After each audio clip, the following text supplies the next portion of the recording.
को बहु का वो पड़ी पीपरा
तो बघावा बैठल बा अरे बघावा बैठल बा बजरिया हो चवरिया रे डोले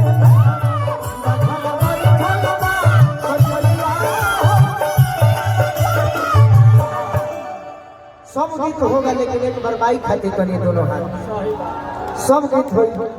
बाकी 2 मिनट भजन पर साथ दे दो तो बघाल बा पजरिया हो चवरिया रे डोले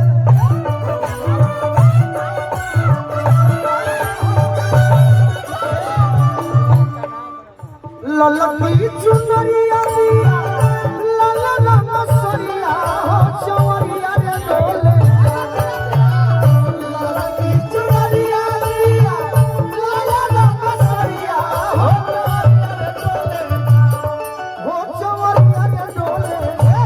बघावा बैठल बा बजरिया हो चवरिया रे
एक हाथ गादा सोहे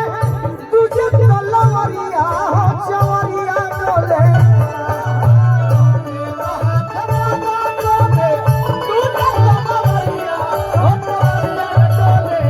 अरे एक हाथ गादा सोहे तुझे तलवरिया हो चवरिया डोले हो चवरिया डोले तो शोभे अमुरी में मुनरिया हो चवरिया रे डोले शोभे अमुरी में मुनरिया हो चवरिया रे डोले शोभे अमुरी में मुनरिया हो चवरिया रे डोले मुनरिया हो चवरिया रे डोले